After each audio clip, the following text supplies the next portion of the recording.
Hello and welcome to the program. Ukrainian political prisoner Pavlo Hryb, who is being tried in Russia for allegedly plotting a terrorist attack, urgently needs surgery since his state of health has deteriorated sharply. He has been behind bars for more than a year and a half now. The EU and human rights defenders have called on Russia to provide appropriate medical care to Pavlo Hryb.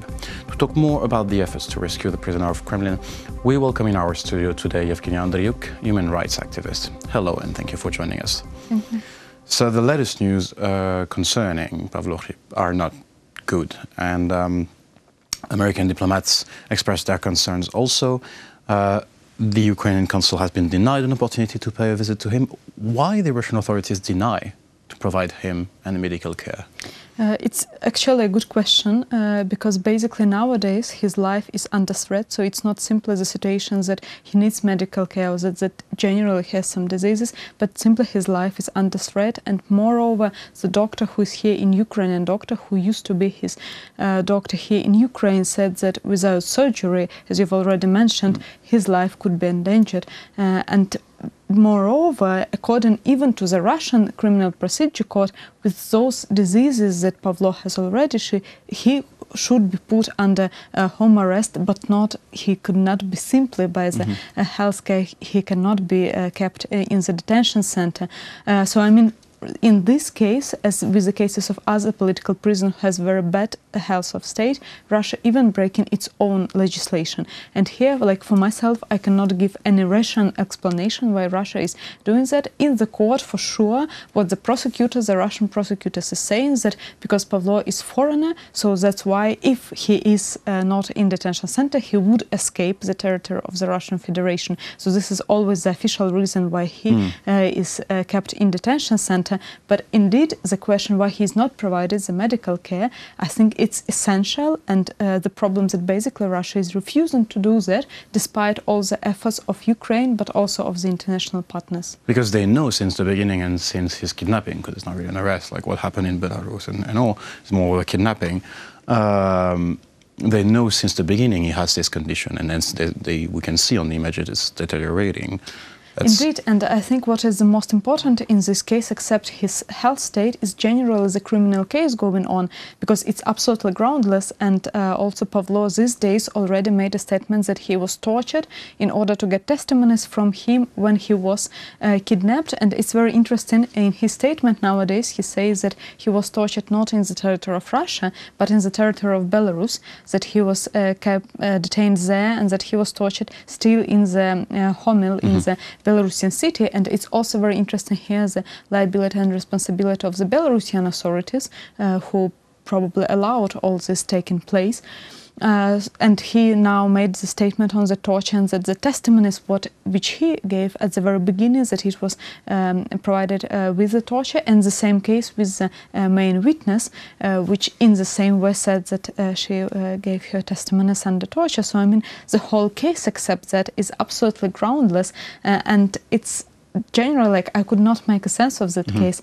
Very young guy who already was disabled when he was detained under torture. He got his testaments, and now he's becoming a terrorist. What Russia propaganda is showing him as a terrorist. So indeed, this case would be very much ridiculous if it was not horrible as the consequences for Pavlo himself. Now, the fact of denying medical care, well, you said that Russia is breaching its own laws, but it also falls under international convention that you shouldn't deny medical care to a prisoner. For sure, it's violation. It's violation of the European Convention of Human Rights, and it's for sure inhumane treatment. And if it is conscious, and if it is for the certain purposes, it could even be the torture, even the fact itself of the denial of the medical care. And I'm sure that the lawyer preparing the case for sure for the European Court of Human Rights, and here the intervention of the European Court of Human Rights within its procedure under Article 39, unfortunately, it's basically the only procedure that could work in this situation, because as we know nowadays, no other international organization are allowed to visit him, even the International Committee of Red Cross, who also is entitled to visit him. But here, unfortunately, the European Court of the Human Rights is the last instance who can make at least some order, and who can at least make some decision. Now, the fact that, as you said, it's a question of life and death here. If Russia wants to use Pavlo Hryb as a pawn in its political game, losing Pavlo Hryb, and especially in its inhuman way, could definitely undermine Russia's credibility. What does Russia has to lose here? Like, why? I would say that it would be extremely strange if they allow him to die, unfortunately. I mean, it's quite cynical. However, we had the same case with Sentsov when he was on hunger strike, and I think it's all what the main issue for everyone was the same life or death question. And what we saw with Sentsov, that Russia tries with all the means possible to make him alive, like basically to keep him alive. It was with the case of Sentsov, and I would highlight that last week in Crimea, the several political prisoners were also put under home arrest instead of detention center, who had very poor health situation, and they all are elderly persons. They have spent more than 1 year in detention center, and now they are under home arrest. So it seems, at least from the tendencies that I see, that Russia is trying to reach like the last red point, what is possible, but then afterward it releases people or somehow makes the conditions better for people just to keep them alive, at least while with a very poor health situation. While here with Pavlo, indeed, it seems that Russia, even with this, breaking and crossing its own red lines. So hopefully, still Russia would preserve this tendency of providing some medical care or changing the measure, for example, to home arrest as a very last point, while not even for a cynical, from a cynical point of view, and at least to keep them. Because otherwise it would be like the consequences for Russia in terms both of international law but also international politics, I think would be very much different than with the cases of other political prisoners. Now, right now, what can be done for Pavlo Hryb in general? I think that at least from what I see, that the Ukrainian state officials already did the steps that was possible, and what now everyone for sure is hoping is the international support.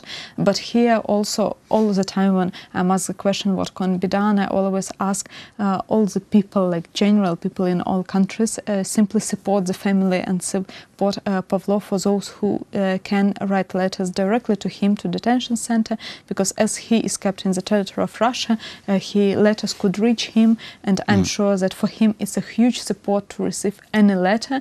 However, it should be written in Russia, because in Russian language, because otherwise it would not be allowed. But also his family, his father here, I'm sure that they also would benefit from any kind of support. So I think that sometimes it's even much more important than the statement of the international organizations. So for any viewers watching us right now, that's basically what you would advise, is to give support to this family.